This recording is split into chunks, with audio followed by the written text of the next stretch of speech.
At 8:27 p.m., my phone buzzed. "Don't call or come over, we're done."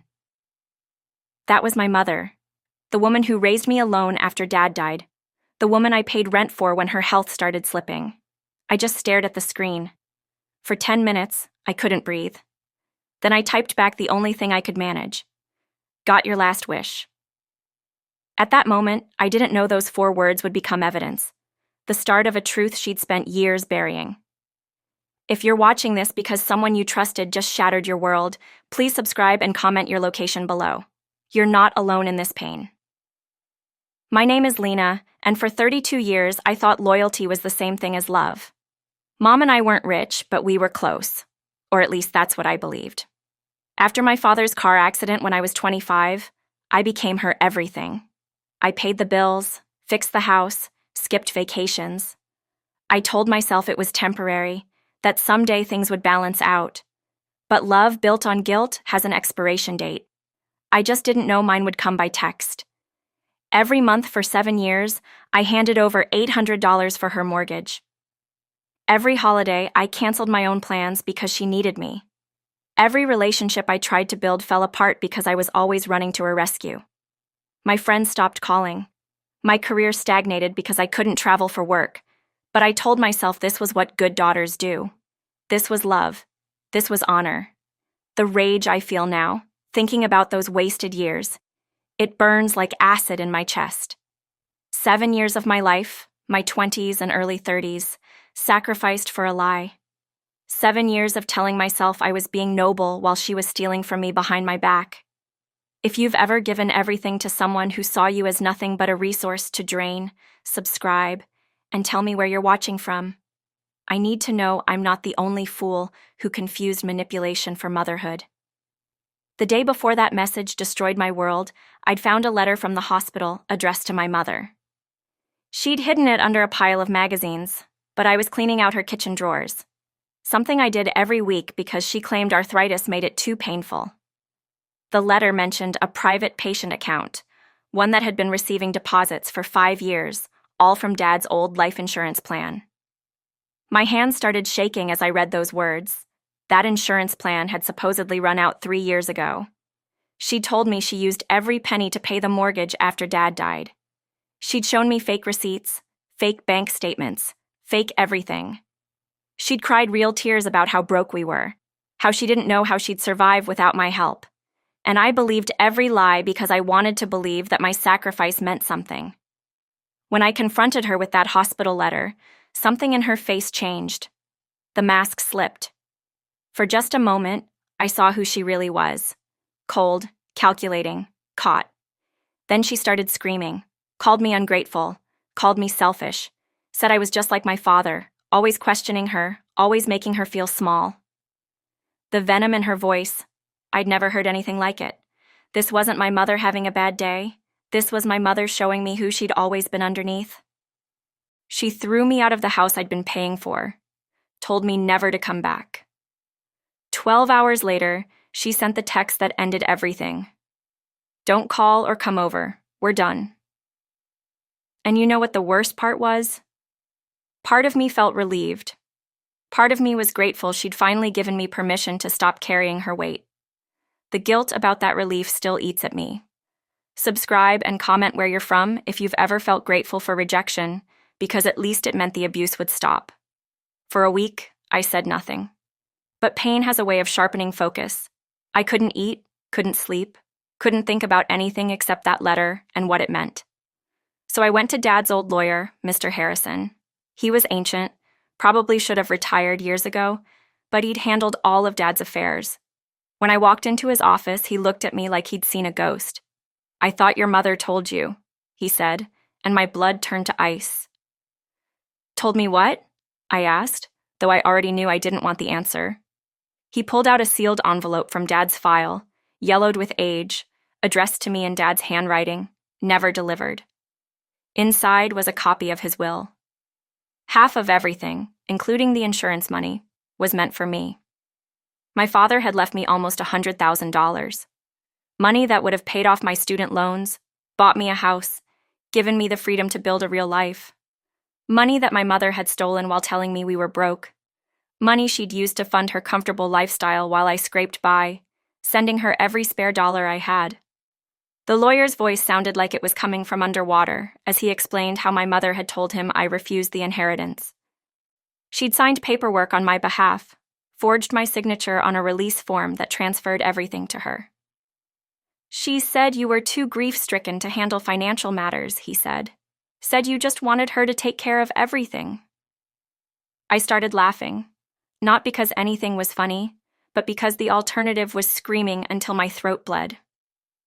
Too grief-stricken to handle financial matters, but apparently not too grief-stricken to handle hers.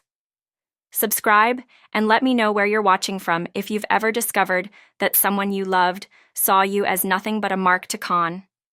The signature on that release form wasn't mine. It wasn't even close. When Mr. Harrison ran the document through an authenticity check, it showed digital tampering, a scan of my old college loan papers, where my signature had appeared on the original documents. Mom had lifted it, copied it, and used it to redirect funds that legally belonged to me.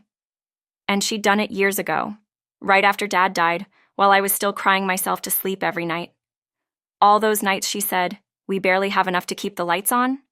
She was sitting on almost $200,000. All those times she guilt-tripped me about not having enough for groceries. She was earning interest on my inheritance. All those holidays where I brought the food because she couldn't afford it. She was laughing at me behind my back. The rage that consumed me then, I can't describe it properly. It was like being turned inside out, like every nerve ending was on fire. I'd spent 7 years living paycheck to paycheck, eating ramen noodles and skipping meals so I could send her money. 7 years of wearing the same clothes until they fell apart because every spare dollar went to her mortgage. 7 years of telling myself I was being a good daughter while she was robbing me blind. I didn't want revenge at first. I wanted truth. I wanted to understand how someone who'd raised me, who'd kissed my scraped knees and helped with homework, could look me in the eye for years while stealing my future. So I gathered every record. Her fake receipts showing poverty, the false signatures, the manipulative messages about overdue bills she'd guilted me into paying. Then I filed for a forensic review of the estate. Mr. Harrison warned me, once this starts, you can't undo it. Your relationship with your mother will never recover. I looked at him and said, neither could she undo what she did to me. For the first time in years, I wasn't reacting to her manipulation. I wasn't scrambling to fix something she'd broken. I was acting with purpose, with clarity, with the cold determination of someone who'd finally seen the truth. If you're struggling with the decision to expose someone who hurt you, knowing it will change everything forever, subscribe and comment your location. Sometimes the hardest choice is the right one.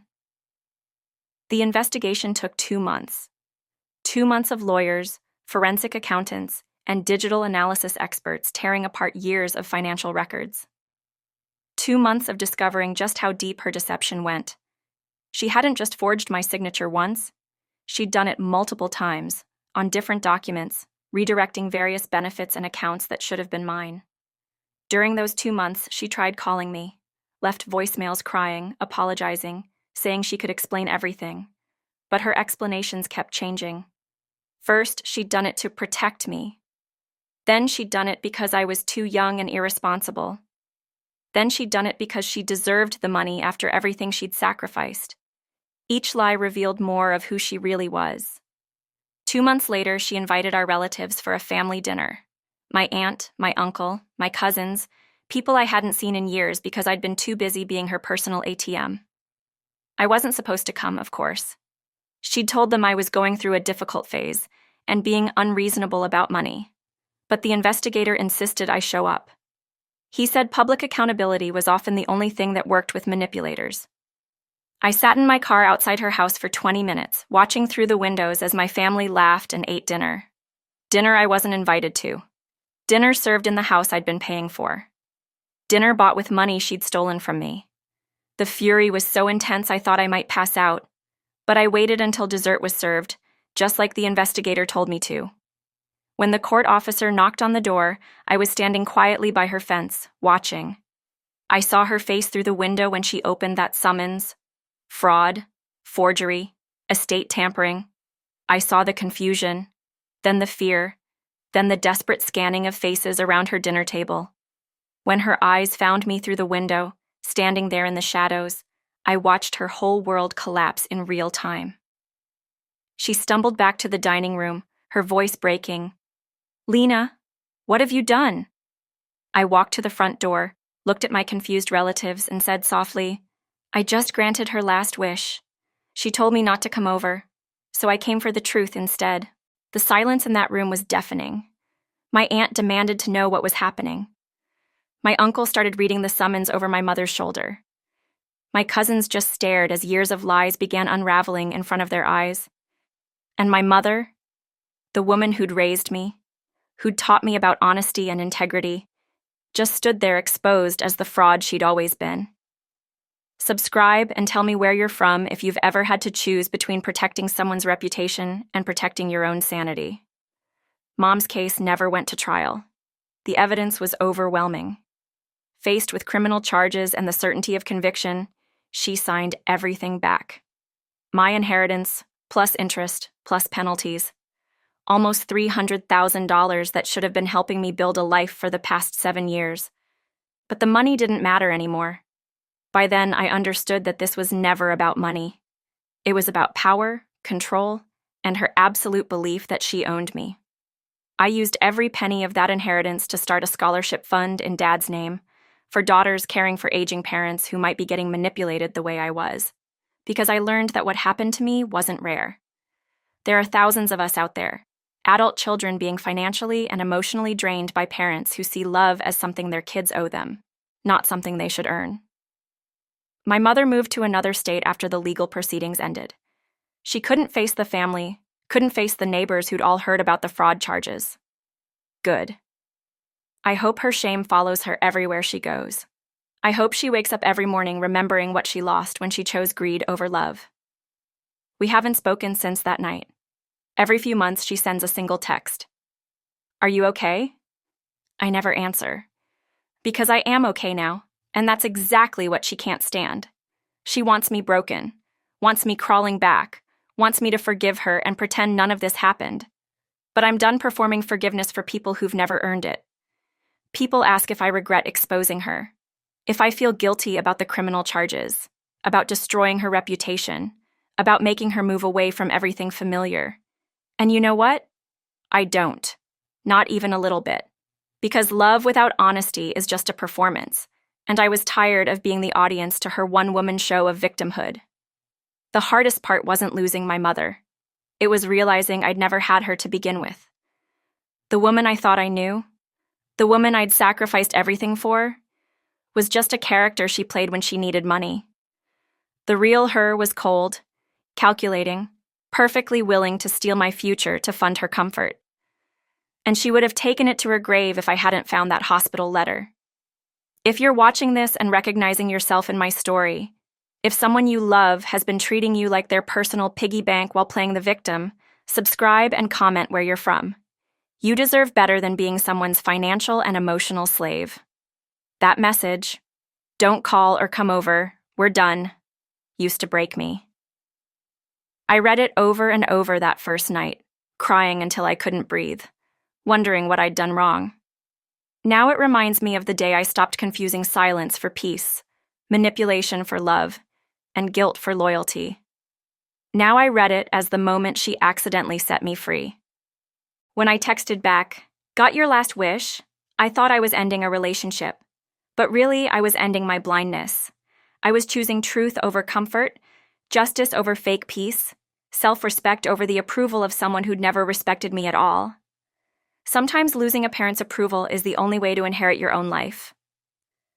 I think about my father sometimes, about what he would say if he knew what happened.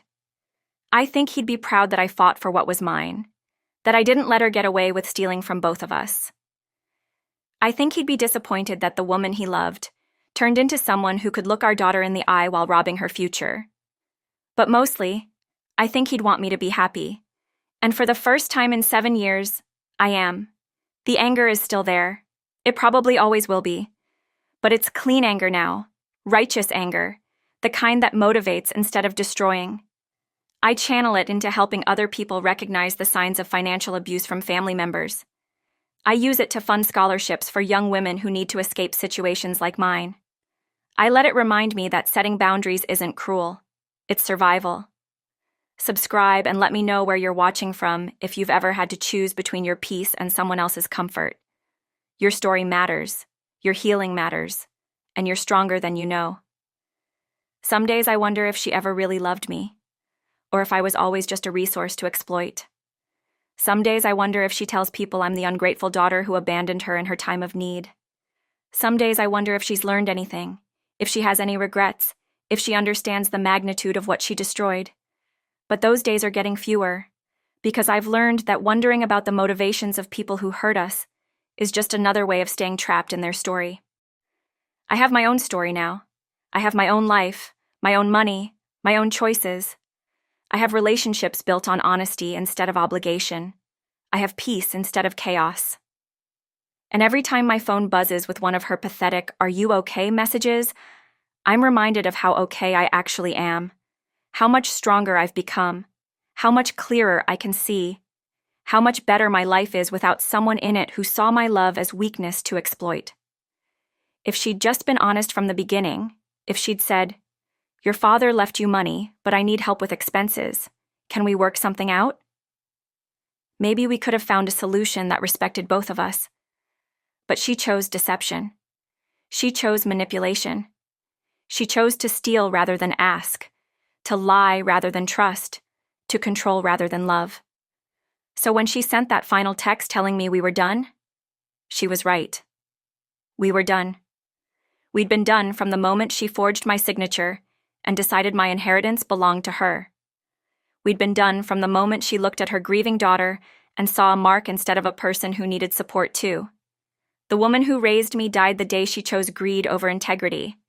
The person texting me now is a stranger wearing her face, and I owe strangers nothing. Subscribe and comment your location if you've ever had to grieve someone who's still alive because they chose to become someone you can't recognize or respect. You're allowed to mourn the person you thought they were while protecting yourself from who they actually are. This is my truth. This is my justice. This is my freedom. And it started with 4 words I typed through tears. Got your last wish.